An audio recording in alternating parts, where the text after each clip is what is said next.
So this is the second part of our recording. We're still on my part of the interview. We stopped the timer when we had to restart the interview, and I think I'm currently on around 25 minutes. And I still have four more questions left. So we're just gonna get back into it, if that's okay. Yep. So Caitlin, why is this problem important? So problem's important, I believe, anyways, because it just affects so many people and in such adverse ways. When you look at statistically, when you look at the amount of people on the internet, like I said, um, the amount of people, I think it was 5.47 billion active users. They're all having at least some adverse reactions. Again, you know, looking at some statistics to do with cyberbullying, about 50% of people that identify as LGBTQ plus on their social media platforms experience online harassment. Um, Young people who experience cyberbullying are at greater risk of both self-harm and suicidal tendencies. Um, and about 83% of young people believe social media companies should be doing more to tackle cyberbullying. That's just on cyberbullying alone. They're terrifying statistics, I believe, anyway. Um, Looking at suicide rates in Ireland, the last statistics were from 2019, post-COVID or pre-COVID, and there was 524 deaths from suicide in Ireland. I'm not sure. I hope they haven't gone up because of COVID and an increase in internet usage, but again, they're just the last statistics that we have from the Central Statistics Office. But I genuinely do believe a lot of that is to do with the internet. Even if you just look at some facts to do with fast fashion, social media is being used as the main market and the main promotion tool for fast fashion, and fast fashion is undeniably grossly impacting our environment. It is causing an abundance of plastic to be built up. It's causing landfills to be filled to the complete maximum. It's damaging the ozone layer. It's contributing to the cutting down of rainforests. It's the fossil fuels being used are destroying the oceans, the air. And what is their way of getting customers is through the internet. Fast fashion brands are treating their workers ridiculously. Horrible, horrible working conditions that are literally leading to illness and death, where they're on next to nothing wages and being treated with subliminal human rights that are barely even, you couldn't even say that they're being treated with basic human right and respect and humanity, because they're not. And these are all issues that are separate in themselves, but their core, their core commonality, their core, their core thing that ties them all together is the way that their mainstream link is the internet. Fast fashion wouldn't be existent to the capacity it is today without the internet. Cyberbullying wouldn't exist without the internet. The internet is its main platform. The dark web wouldn't exist without the internet. The internet is the root of all of these issues. And yeah, what was the question again? Uh, it was why is the problem important? Yeah, so that's why it's important. It's affecting everyone. Yeah. Second question then. Or second last, or it doesn't matter. Next one anyway is why do you want to solve it? I, for me personally, anyway, I want to solve it from just the standpoint of I don't necessarily believe at this point that the pros are outweighing the cons. When you look at the amount of damage it has caused, it has become a wealth of knowledge, and it's become a way of connecting and a way of maintaining friendships across long distance. So many positives, but just an abundance of negatives that are affecting millions. billions of people, billions of people. Suicide rates are higher, mental health is higher, or poor mental health is higher. It's just caused an epidemic of pain and suffering. I genuinely do believe. And then second last question. Why was it why has it not been solved yet?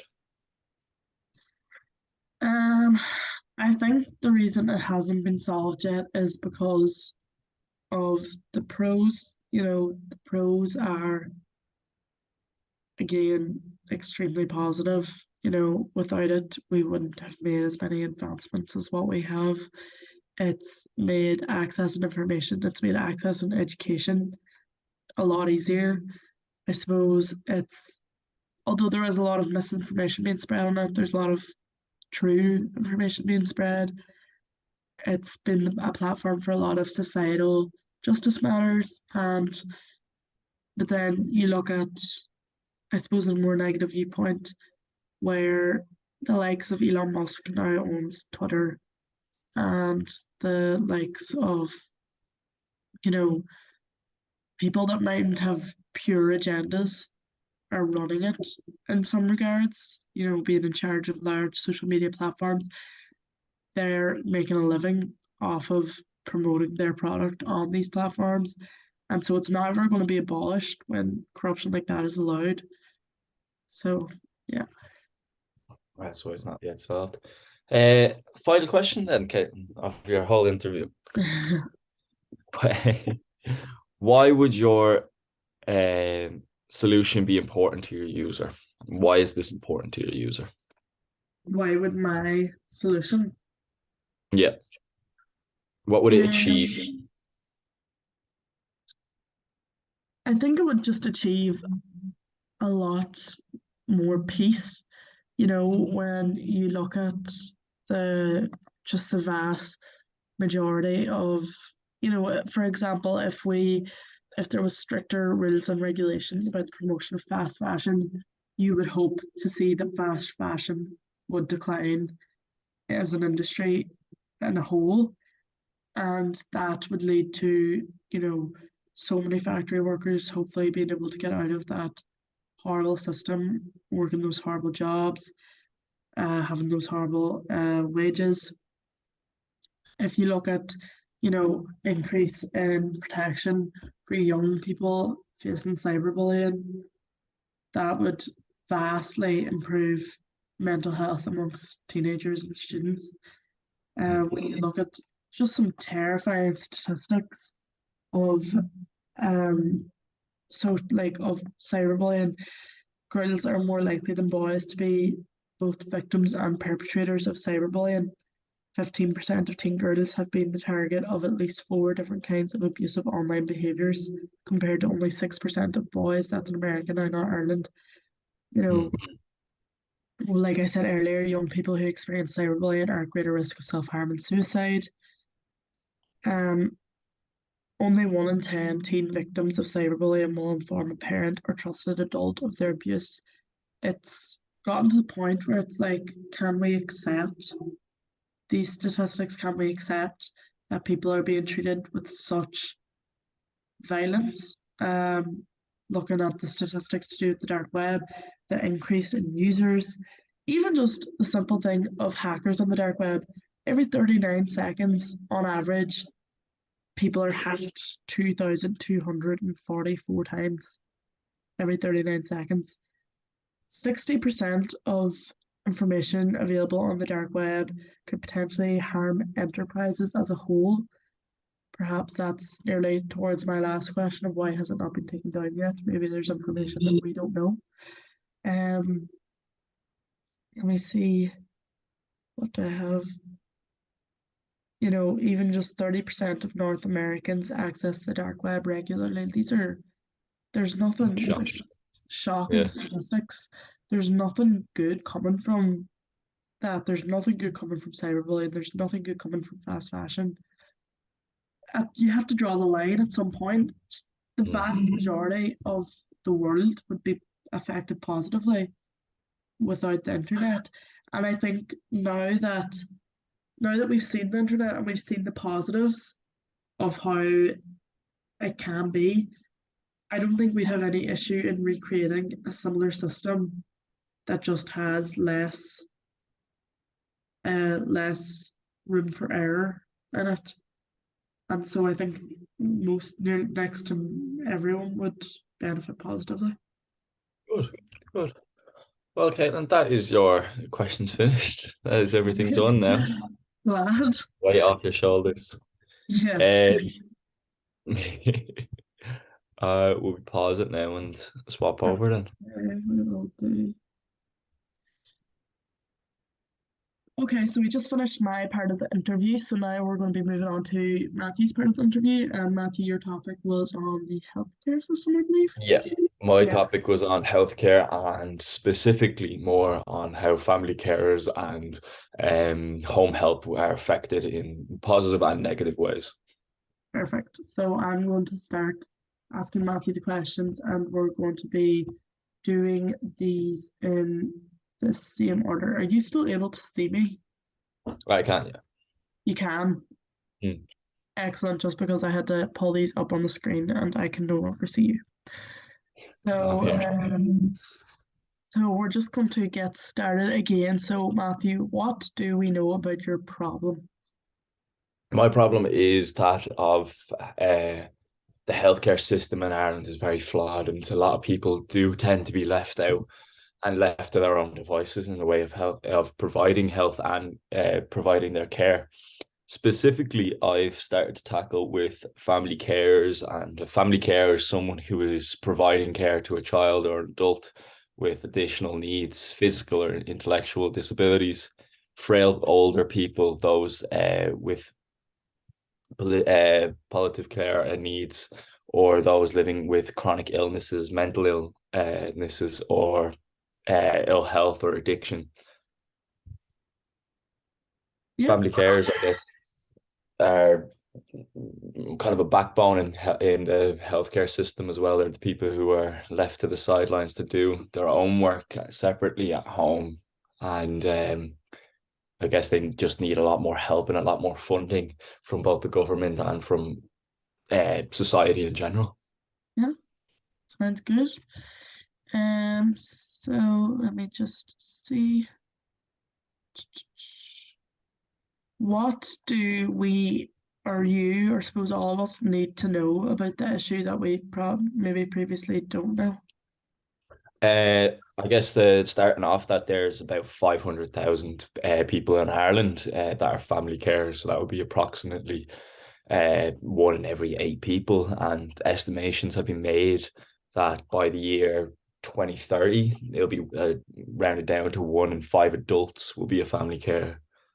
Um, Other things that are probably not very well known is that family carers themselves save the state about 20 billion euro each year. Um, there's a lot going on. There would be the fact that your average age for the carers would usually be from 49 years of age, ranging from 22-year-olds all the way to 84-year-olds. There's a heavy percentage of 88% of family carers being women, and the other 11% being men. The hours vary a lot now compared to some people will be working very small hours at home. In family cares, there's a 3% that are doing less than 20 hours per week of home care, 79% that are doing over 90 hours of home care per week, 69% over 120 hours per week, and then a 54 between 140 hours, or 54% between 140 hours and 168 hours per week. So there's a very vast difference on how who's doing what and for how long. Yeah. Yeah. Perfect. So going into this, going into it before you, I suppose, properly researched your issue and had a look to see what were kind of the assumptions you had, or what did you think you were going to be finding out about the issue? For me personally, I knew I wasn't too shocked to see many of these findings, as I've had a lot of I'm very familiar with family carers. Me personally, I was a young carer for a long time. My mom specifically was a family carer for the guts of 15 to 17 years with my father. And we have had a lot of knowledge previously. That's why I chose this subject. So I thought it would be very good to find something that I could dive very deep into. I guess I was very shocked on some of the findings on exactly the percentages of who is caring for who. There's a lot of other figures for the state of how much they're getting receiving from the state, how much support and how much has changed as well. There's a couple of surveys that I found from the 2 years of state caring from 2020 and 2022. There's very, very extensive knowledge. There's the percentages of, in 2020 there was 75%, and in 2022 there was 70% of difficulty accessing services for at least one person being cared for. So have family carers who were caring for one person, there was a 5% decrease. And then difficulty for carers finding difficulty accessing respite care. In 2020 it was a 51%, while in 2022 there was a 69%. Carers living in a household with total income of less than 30K per year. There's a 2020 there was a 52%, 2022 there was a 49%. Finding it hard to make ends meet. There was in 2020 70% of the population and 68% in 2022. Financial situations, the list goes on and on and on. I guess there's a lot that I have learned from doing this extensive research as well. Yeah, excellent. And what test would you need to run to clear out your doubts or your hypothesis? So what do you think would need to be done for you to make a pretty solid declaration on what you think of the topic? I guess something that can be done would be, obviously there have been plenty of surveys as well. I guess more surveys, maybe some more that are up to date. Maybe breaking it down into towns rather than provinces themselves. A lot of these seem to be done in Ulster, Connacht, and Munster, and so forth. I guess it would be a lot easier to break them down into smaller communities, maybe in schools, so you can get young carers who aren't too aware of the situations and the benefits that they can have if they did know a bit more about family cares and the fact that they could go into that route. Yes. Yeah, that's not much more besides surveys really, or taking polls online or something like that. Yeah. I suppose that's like a pretty standard testing method. Yeah. And these sort of, yep, makes sense. So that's the first 4 questions done. So I'm gonna go into the next question now. When did the problem become more recurrent? What are the conditions that tend to make it worse or more complicated? Oh. Um, I guess it would be more. What did the problem become more recurrent? What are the conditions that makes it worse and complicated? I guess not some people being unaware of what is out there for them. Yeah. Problems could be not getting funding, people just not being told, being aware of what's out there for them.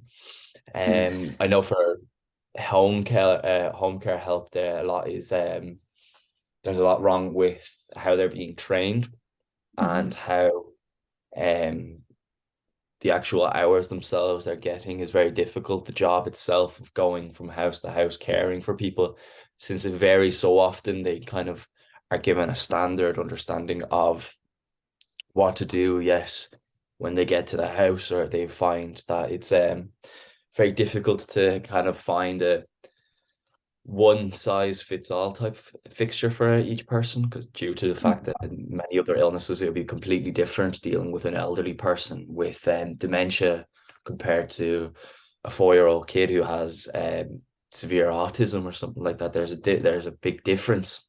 A wide range, yeah. Yeah, there's a wide range, and I don't think that caring is it's just not a one size fits all concept, and the experience and effects of caring are not like the same for each group of the carers. Yeah. The amount uh the amount and type of care that carers provide varies considerably from providing a few hours a week of shopping, collecting medication, or taking someone to a medical appointment to around the clock care. It just varies so often, and I guess that there's the problems and the recurrent problems would be that people don't see that it's an issue and see Yes. it as something that's just done every day. Yeah. Yeah, no, that makes sense. So what when when does your user, I suppose, I'm not too sure now, maybe you can obviously tell me who your user is. Is it the person being cared for or is it the carer? But when do your user need a solution the most? I would say the solution should have been introduced a while ago because caring has been going on for so long now. Um, I guess the user themselves can be for both. Like I guess it's kind of I kind of have three users. I have if it works for one, it's kind of working for all. If the carer is doing well, then the person being cared for is also being looked after. I guess the best form is that the carer itself themselves are getting the right um are getting the solutions first. Yes. Because someone who is caring and doing it well and who isn't under stress or who isn't finding it difficult makes it easier then for the person receiving the care to be feel more comfortable with themselves Yes. and in their own environment and make it much easier on everybody surrounding them. Yeah. So, with that in mind, when considering the historical context, is the problem or situation taking place? I suppose it's a bit of a reoccurring problem or a bit of a current affair. Um, so yeah. Can you hear me flipping them pages? Can you? No, no, it's not too bad. Oh, okay. Um, the historical context. Um, I'd imagine I wouldn't know the exact date just because it's the illnesses have been around for so long and people have just kind of gotten along with it and have just done it. They've never been to a set date from when people have started looking after people who are Yeah, ill or people who are yeah, elderly. There's never been that type of set date. I think the question's kind of a bit more flawed for me now. Um, yeah. I suppose I it's all there's always been carers, even if it's in the unofficial capacity. yeah. I wouldn't say there's much of a start date or historic to it, but I'd imagine it's just the fact of I know for a fact that the carers themselves, the Family Care Ireland, they've only been they've recently revamped the whole system, and home care help has also been revamped as well for the newer generations. There's a lot more younger people coming forward, and it's due to the fact that a lot more there seems to be an increase of a lot more illnesses and hereditary illnesses being brought up. So of course, I guess it's just been around for a while. Yeah, yeah. No, that's a good answer. Um, when is, or I suppose we could say when was, because I know for my answer, I thought it was more of a past issue. But when is the no return event that makes the problem or situation more severe? Um, I guess there isn't much of a no return. If not, there's more a time to improve. I think we kind of have hit there's been so many times that we've hit the no return with COVID or with the incidents where people have been left on trolleys and even the percentages here of people not being given proper respite or time to get away or support that they need. There is so much going on that I guess, is changed and has left nothing else more but just time to improve upon and to get Yes. more notice on everything else. And it's just time, exactly, yeah, to just start new and start fresh and go at it again and see if we can improve upon everything else and all the aspects of both care and home care. Yeah, yeah. Good answer. Let me see. So where am I going now? Okay, so I feel like we've already previously mentioned it, but who is your user? My user now would be family carers at home and home care help um colleagues, I guess. I don't know. I'm not sure what word. Home care help, people who are working with home care. Yeah, excellent. Who is affected by the situation? I imagine the person who's affected the most will be the person who's being cared for due to the Yes. fact that they're very vulnerable in the situation. There, it's not their fault for everything that's going to happen. They've been left. They've gotten the short end of the stick basically in life, and now they have people who love them and care for them surrounding them are paying the price with all the Yeah. difficulty now. It's I guess the person who is being cared for is really finding it the most difficult because it's them who is being left um at the bottom of the pack, and the family cares themselves, people who are being left behind and left out of society. There's plenty of statistics of people and comments of unknown carers online saying stuff like, I find it hard, I'm quoting these now, I find it hard to listen to those who feel they have been isolated since the start of the pandemic. They say that this is my life all the time, whether there's a pandemic or not. And more go on to say, I'm alone. No one understands unless they are in this position. Friends don't want to burden them. You lose yourself in so many ways. You become isolated. You stop going out because your family needs, or because of your family's needs. You become so overwhelmed that you didn't even have time to make money or to find time for yourself. Another one goes on to say, I'm not able to go out in summer. Something so simple. I'm not able to go out on a summer evening as my husband is in bed by 8. It's very hard to go anywhere to see anyone. It's things like that that ordinary people who aren't caring find take for granted almost. Yeah. I guess it's the people who are finding themselves feeling very isolated because there's percentages here where 6 in 10 or 58% perceive themselves as being socially excluded, and another 9 in 10, 88% agreed that the value of what they do is not recognized by others. And it's just so much that people are experiencing that even the European Quality of Life Survey uses the social exclusion index to measure the extent to which people feel disconnected from society. And the average score for carers was a 4.2, notably higher than the average score of 2.2 for the general population of Ireland.